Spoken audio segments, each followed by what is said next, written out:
Well, welcome, guys. Because we're in Chicago, we have to ask, if aliens abducted you, if you were often stuck on another planet, and you had one pizza to choose from, what pizza would you choose? Favorite pizza? William, do you have a favorite pizza? That's too difficult a question. I can't do that. All right. David, how about you? Do you have a favorite?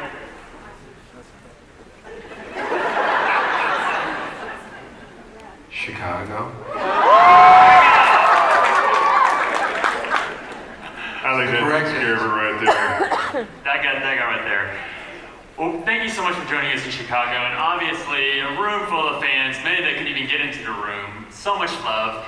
You know, there's very few properties that has the enduring nature like X-Files. I mean, X-Files fans were nerds before it was cool to be nerds, right? So, can you maybe give insight on why you think X-Files has endured so much? Like, why there's just so much love around it? David? Yeah, that'll be good, Chicago. I think it's a complicated question. I'm not sure, but I think we were just talking about it. Maybe Gillian and I were just talking, and I think when the show first aired, it was very different from anything that was on television at the time, or even movie franchises at the time. So I think that people got on board early, a long time ago, and I think they have a sense of loyalty to it, and I think they appreciate it for the groundbreaking show that it was. I don't know. The questions that you ask us often is like, we are the last people in the world to be answering those questions. It's like for the fans answer why they're into it. I can't speak for the fans. I mean, they're here and they're vocal. They can tell us why, but I got no clue. Well, in a few minutes, we'll definitely get a chance for our fans to share why they love the X-Files so much. Did any of you, when you first got involved with the property, have even, any sense of like how big this would become? I mean, even that first season, did it feel like, oh, maybe we're gonna make it, or did you feel like, wow, this is really something special? Yeah, Gillian did. She took me out to dinner and she said, "This is gonna be huge." Gillian, talking about you.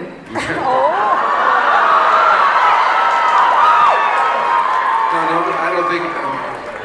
Moving on. And it started. No, none of us did. Right? Would you agree? Use it for the force of good. Go on. Mitch, how did you get? Anyway, Mitch, how did you get involved with X-Files? I had auditioned for the show a couple times prior to auditioning for Skinner, and it didn't happen. What roles did you audition for? A couple of FBI. Mulder. Mulder actually. Oh, Mulder? Yeah. Oh, really? Yeah, it was actually really good. Guys, Really good. No, the reason the show is so good because of these two here and the storytelling. I'll answer the question. Pizza? Pizza. Yeah, I don't like pizza. Psilocybin mushroom pizza. I went back and auditioned for the third time, and having not gotten it the first two times, I went into the room with a kind of a shitty attitude, and that's what Chris wanted for the character. So hired me. And then William, how about yourself? You have such a long history of theater, and you've done so much in your lifetime. How did you get involved with X-Files? He says, where do you got it? Well, I auditioned for the pilot of some obscure show about alien abduction that I was sure wasn't going to go anywhere, speaking of that question you asked before. But I actually auditioned for the senior FBI agent who had 3 lines. I didn't get it. I got this other character that had no lines. My friend Ken Cameron got the part with the lines. But we've laughed about it for many years. I've laughed a lot harder than Ken.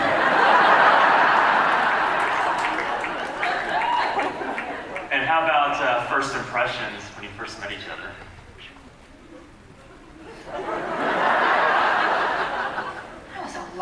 long time ago.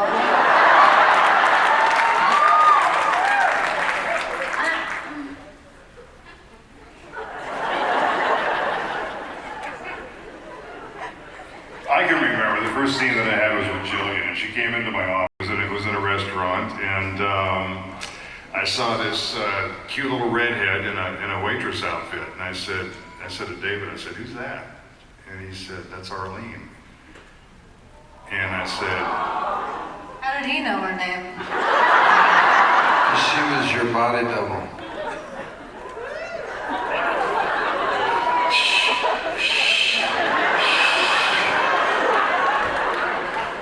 and I said to David, "Who's that?" He goes, "That's Arlene." And I said, "I'm going to marry her." And I did. But, yeah, and we're still married. We are still married. 20 years. So that was my favorite moment. Jillian, how about yourself? I'm working that shit, man. I've been working that answer for a long time. I always get that, oh, that's... Yeah, sweet. Jillian?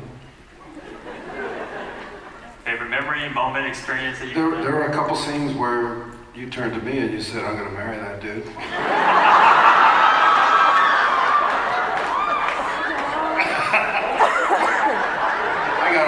They were always telling me when they were going to marry.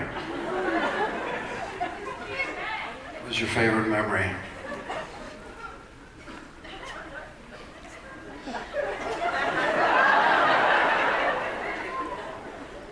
Or any memory at all?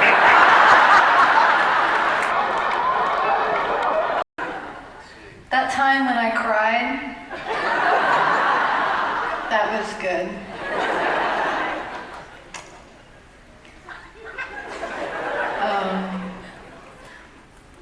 You really should prepare for these things. I know. What about you?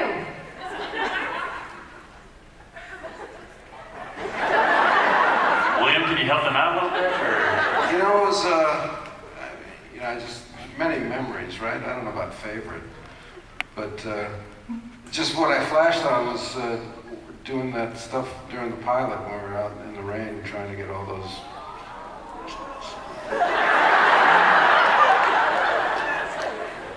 And we were. That was the last time we laughed. Did we laugh? Yeah, we laughed. So we're doing that scene, and the guy who's making it rain, you pointed up. God? That guy? No, it was special effects rain. And you pointed up and you said, "I'm gonna marry that guy."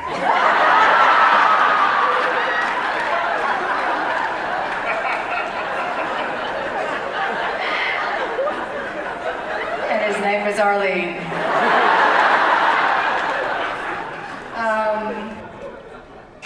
Yeah. Bill?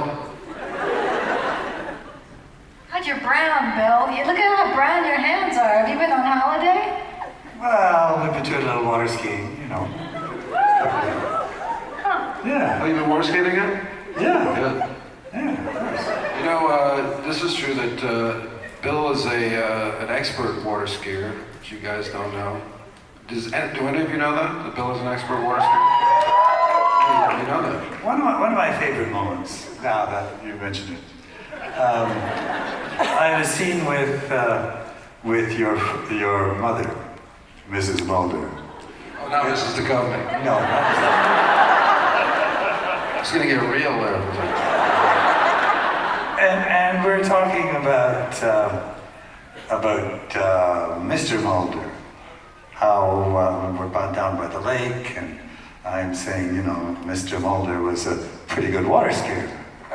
Not as good as I was, of course.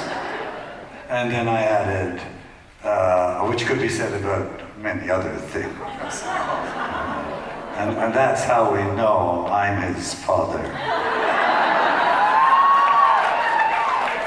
Maybe. He is? Well, what I was... What? Is he my father? I don't know. You didn't know that? Well, I mean, Have you met? when did that happen? When did that happen? Well, how old is Mulder? 9 months. But actually, Chris had envisioned this scene where cigarette smoking man was going to be. We never shot it, or he never wrote it, or both. You had a cigarette in your mouth, and you were going to do one of those moves where you're water skiing and you kind of just come up on land on the skis, step out of the skis and exhale. No, seriously. This was going to be. I was like, that is the fucking best scene. Can you imagine that? Chris was going to write it. Chris said he was going to do something with the water skiing. You never did, though. The other writers, he said, talked him out of it. No. Well, there's always season 11. You'll have to ski up and do one of these. Hey, we have some awesome fans here that have been waiting a long time for questions. So let's go over here. Yes, so please start. Hi, I'm a classical musician, and I guess something that makes the X-Files so powerful for me is it's kind of a metaphor of my journey and my struggle to believe in myself as an artist. And I guess my question for you guys is, do you have any advice for somebody who's struggling in the arts career field, or like more general question, I guess, is like, what advice could you give somebody who's struggling to be who they want to be in life? Stick with it. Don't give up. Well, Bill is an acting teacher. He might have something to say. Dude, I think I would say to any hopeful artist is do what you want to do and do it because you love to do it. Who knows how that will work out?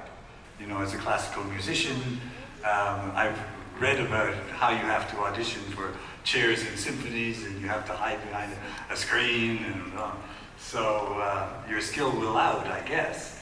But there's an awful lot of chance in the artistic field. Certainly I never expected at my age to be sitting here even as an actor, never mind an actor in a successful series. So who knows where things will take you, but do what you want to do and get good training. I would just add that, and you may or may not agree, but I think one always feels the way you feel no matter what stage you're at in your training, life, success, career, whatever. It always feels transitional. So I would just say to try to become comfortable in that fucking anxiety of that feeling. Yeah, that makes sense to me. I'm always afraid, Yeah. but you do it anyway. You just do. Yes, please. Hi there, my name is Dita, and I have a question for everyone. My question is, what's your go-to karaoke song, and can you sing us a sample?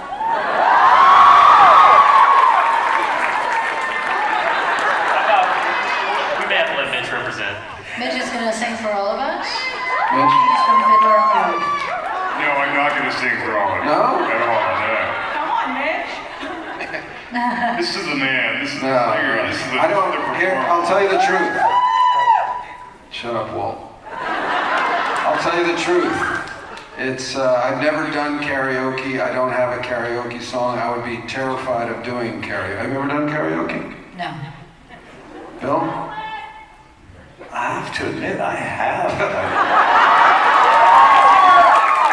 What's your go-to karaoke song, Bill?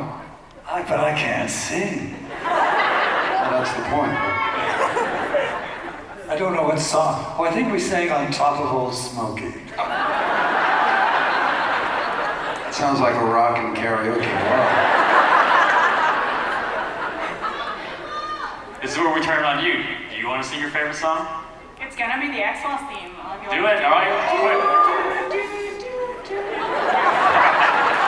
Now it's your turn. Thank you very much. I'll learn lyrics to that. Thank you. Yes, please go ahead. Will Mulder and Scully ever get married? Sure, you never get asked that. A did or will? Will.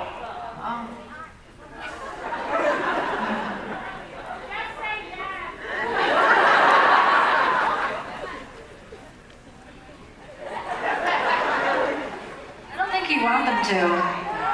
I don't think you really want them to. Not married. There are other things they can do, but they don't have to get married.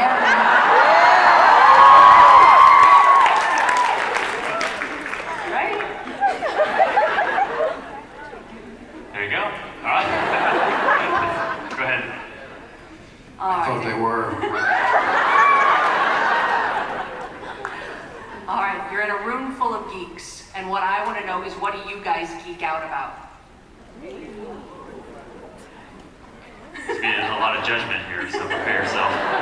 No judgment. Remember in Toy Story when those little green aliens and no and ooh at the same time? What do you geek out about, Mitch? Oh, Come back to us. Come back yes, to us. action. I don't know. I geek out. I fanboy. You know, it's like I do. I absolutely. It's like I've been at these things, and I was sitting at a table next to Patrick Stewart in Australia for a couple weekends, and we didn't speak to each other the whole time. I was intimidated and shy, and I was waiting for somebody to introduce us, and nobody did. So the last day, as we were leaving, we kind of just like ran into each other face to face, and we kind of just look at each other. He looks at me and he goes, "Yes, well," and he just.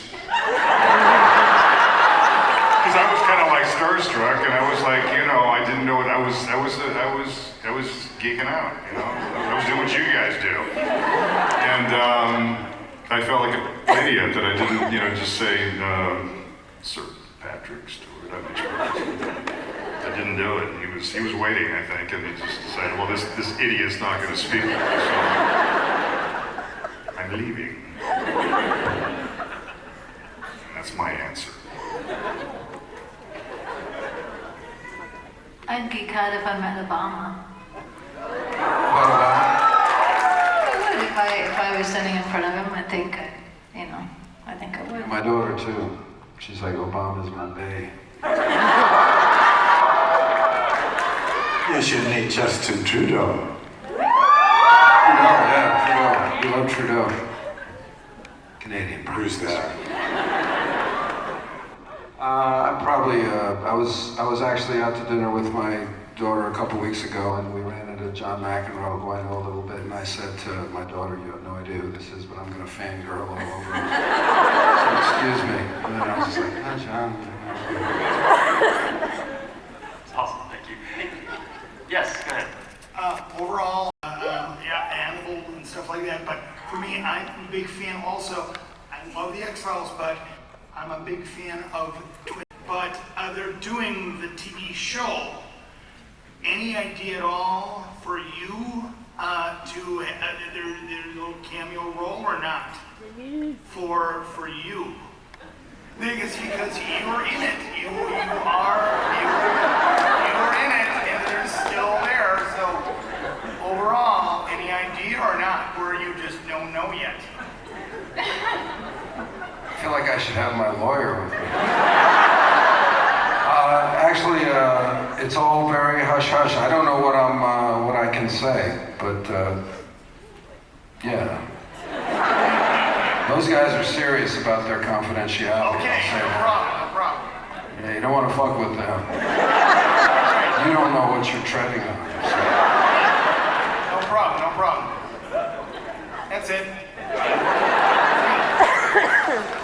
We'll have you sign an NDA and then we'll talk about it. Yes, go ahead. David, hi. I'm sure you get asked about the red Speedo baby suit all the time. Did you ever imagine that scene would become so iconic? And Well, I hoped. how do you feel about that now? What happens in the scene other than you walking in a red Speedo? That's it. Nothing else matters. Nick Lee comes to see me at the pool. I jump out of the pool, we walk and talk. In the red Speedo? I'm in the Speedo, he's in the suit. Oh. Honestly, I will tell you that the only consideration I ever gave that when I talked to Chris about it he said, you know, he knew I was a swimmer, and he said, I'm going to have this scene where Mulder is swimming, and I said, oh, cool, so we'll do that. And Chris is from California, he's a surfer, so he thought, you know, you'll be in board shorts, you know, like shorts, which is what they wear. And I said, no, but I've never seen anybody in my life swim laps unless they had a Speedo on. So I guess it was my idea to put the Speedo on. I wasn't trying to pull a fast one, but I was like, no board shorts to swim laps in. So, it's boring answer.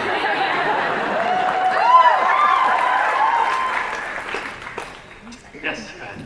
Hello, I wanted to know, on the Revival series, what was set like having two newcomers, Robbie Amell and Lauren Ambrose? What was set like having two new guys on set?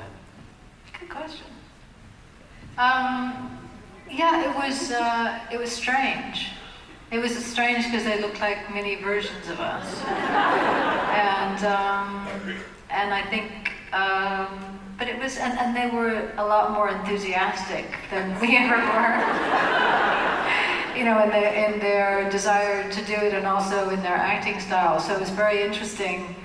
I remember thinking at one point during a scene with Lauren, the way that she was acting was actually how real people would act in that situation. And the way that I was acting was the way one would act in the X-Files in that situation. Just because I'd done it for so long, and that there was actually a difference between the two. Yeah, it was educational. But great, they're both very, very sweet, very, very talented young actors. Yes, please. Hi. My question is this. Were either any of you believers in the paranormal and supernatural before you started the show? And was there at any point during the show where maybe it changed your mind? Well, I can speak to that a little bit, I guess, because I never was a believer in the paranormal. And I encountered various situations where people thought, because I was in the show, and not understanding really how our profession works, they assumed I had chosen to be in the show because I believed in all these things. And people would bring me information about Roswell and Area 51. And in Scotland, I was invited to go on a skywalk so I could look at some flying objects. And finally I said, you know, I don't really believe in this stuff. And they said, well, why not? And I said, well, the onus is on you to prove that these things exist. It's not on me. I can't prove a negative. And they said, oh, well, we have. And at that point I was stopped because I didn't know what they were offering as proof. So I endeavored to find out. And that took me into meeting an organization called CSICOP, Committee for the Scientific Investigation of Claims of the Paranormal. It's now Committee for Scientific Inquiry. And they put these things to scientific tests. And I found out what they thought the proof was, what the real situation was, and I became fairly fluent in discussing those questions, and I actually made some money going around to colleges and talking about it. So that's my story.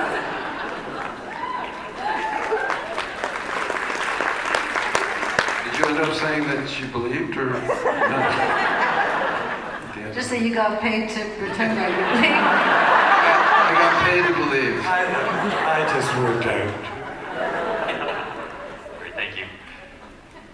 Yes, please go ahead. Hello, everybody. So my question is mainly for David and Gillian, since you guys directed in X-Files. Given that was some of your first experiences, and you've got a wealth of knowledge since then, what are you planning, or hopefully, I'm hoping, are you guys planning on directing in season 11, and hopefully Season more? 11.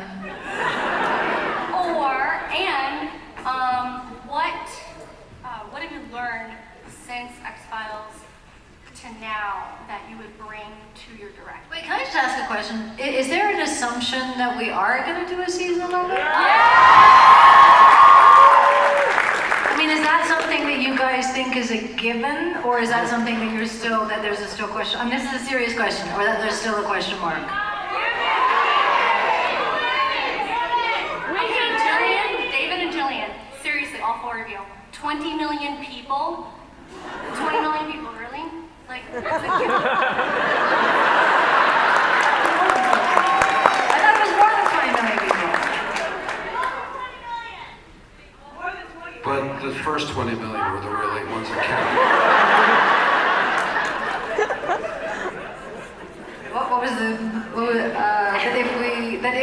if you direct in season 11, hopefully I will. that if there's a season 11, will we direct? Is that the question? Yeah. And what will you? If there's a season 11, and if you direct in that hypothetical season 11, will you direct, if you direct, any differently than you directed before when you actually did direct?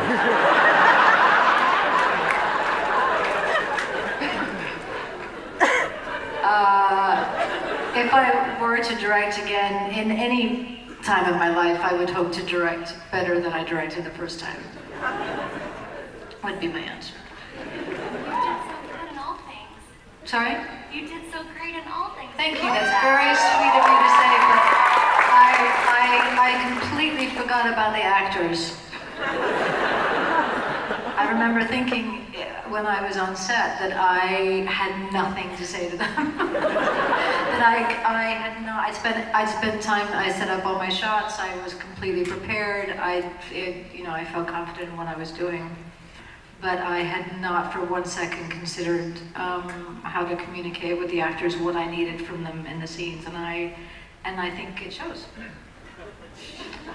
I mean, No, it doesn't. I promise. David, but you directed three or four, right? Yeah. If you were to direct in a hypothetical season 11, would you direct differently? Mr. Duchovny? Yeah, I think, you just, with practice or with experience, you just change unwittingly, really. You don't know how you change, but you do.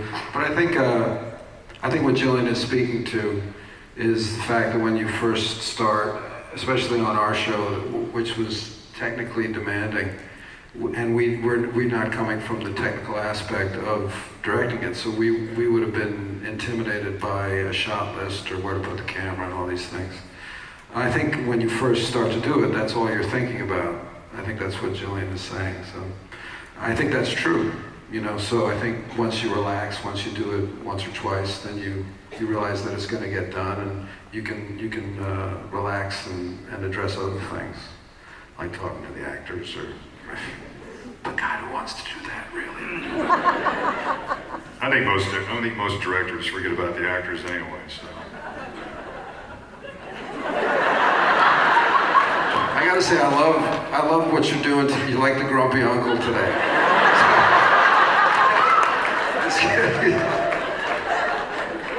Well, wouldn't that be? Yes. It's my experience. Most directors, most television directors don't. It's about the shot. They don't really. I don't think they really know how to deal with actors. So But in fairness, Kim Manners, I think, was an exception. Absolutely. I'm not talking about Kim. I'm not talking about. I'm talking about, because those are people we worked with a lot. But my experience. And Kim was an actor too. Was that? Kim was an actor to start. Yeah, and then I think that lends itself a lot to, what it does with actors. I think if they have some experience acting, it definitely translates. But that's my experiences. I don't get a whole lot from directors as far as performance. That's probably because you're so good.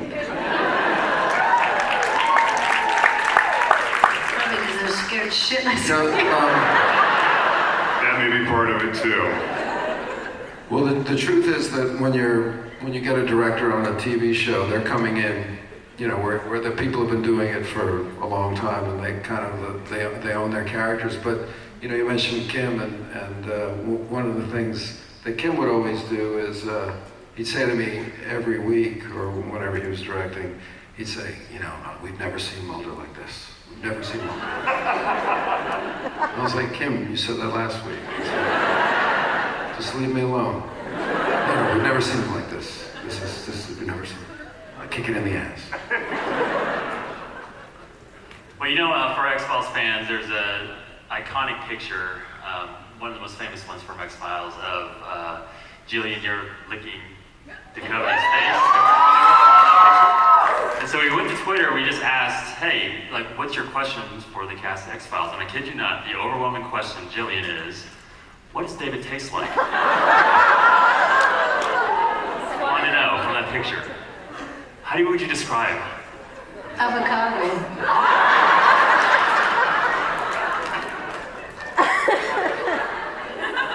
It would taste like chicken, but he's vegetarian.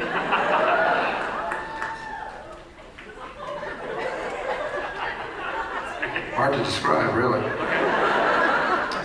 Yes, please. I forgot my question. He's pondering what the taste is. A question for Gillian. You've worked a lot on TV sets for Fox and other networks. And now you're doing a lot of streaming stuff with Netflix.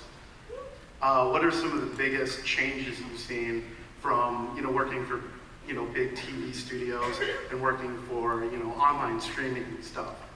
And Well, also, David, I just finished Californication. Tell you.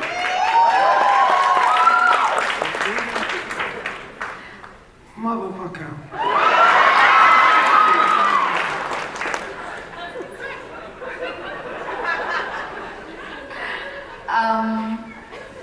The one thing that I have done that had anything to do with Netflix was actually a BBC Two show that was filmed and not initially produced by Netflix. So it wasn't an in-house production.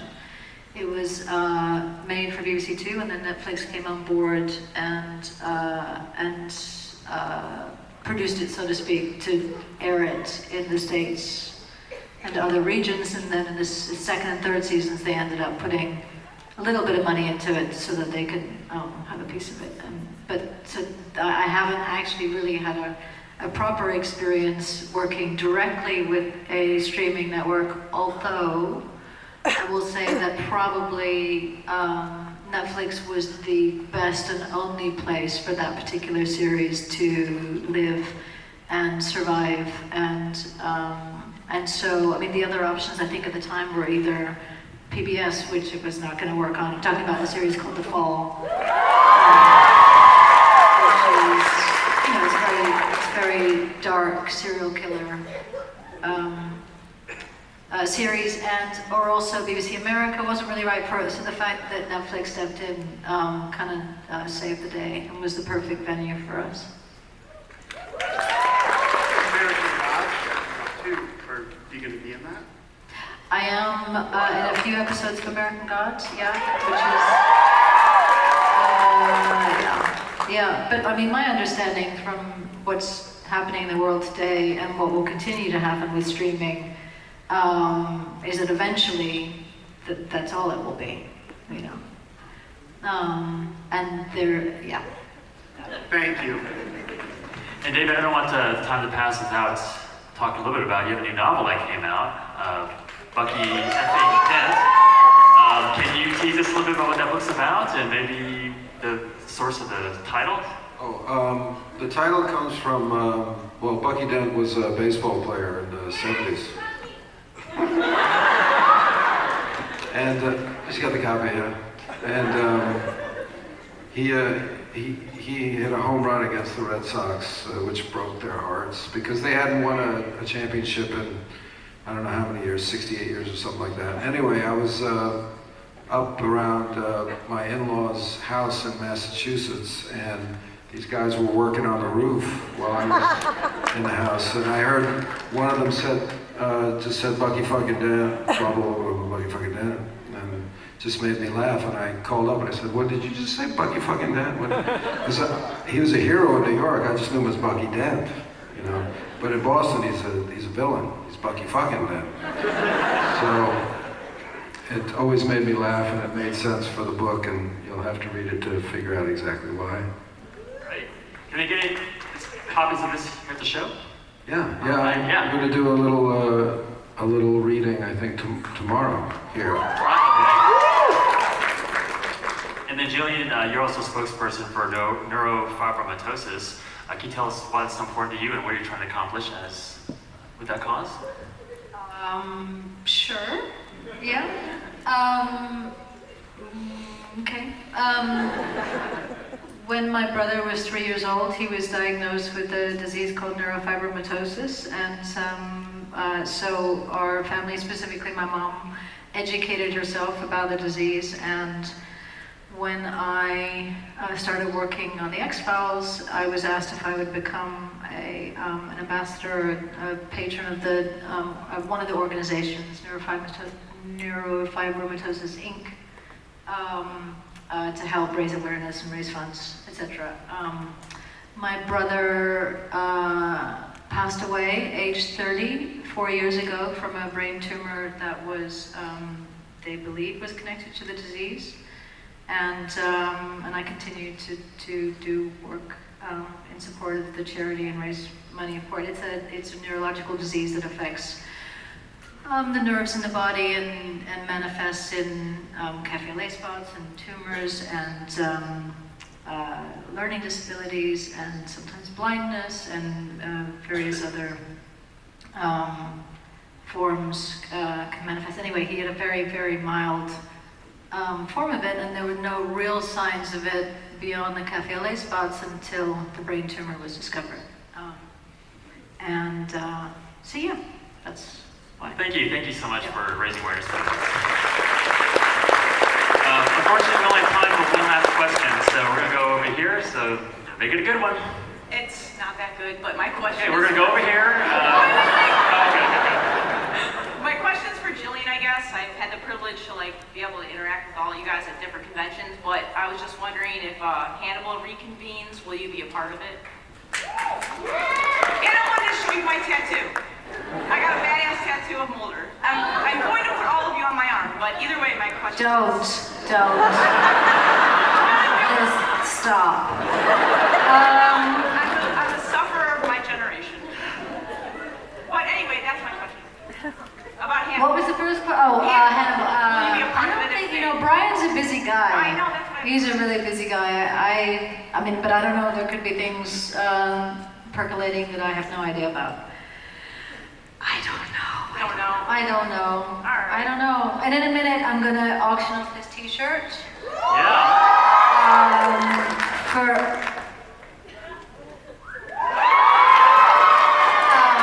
For Child Reach International, so if we have a minute, I'll do that, but you guys don't have to stick around for it because it's really boring. But I appreciate it. Thank you. All right. Hey, if you are excited and hopeful for season 11, let's thank our cast of the X-Files.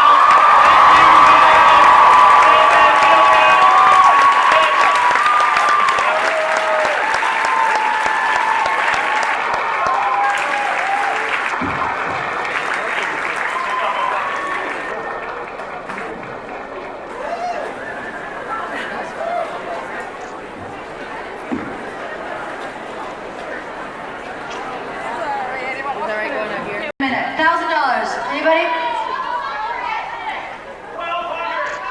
1,200? 1,500? Anybody about 1,500? Sure, no, don't come with it. But David does. Oh, put it here. He's gonna sign on the back. You wanna sign on the back? What are we at? 1,500? Anybody about 1,500?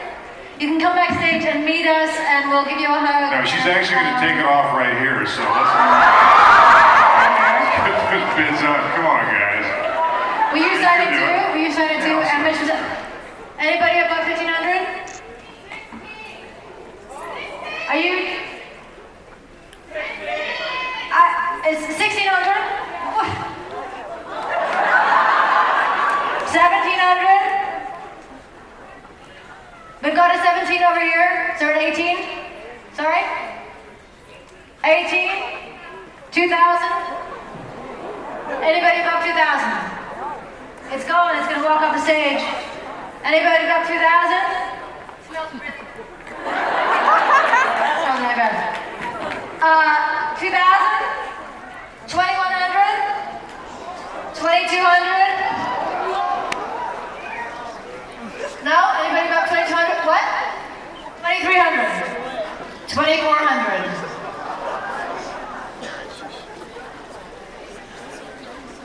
24, 25, 26,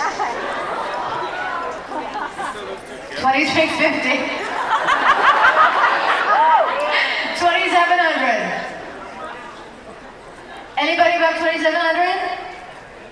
We got 27, anything about 2700? 28, wow, new bidder, 29, 3,000.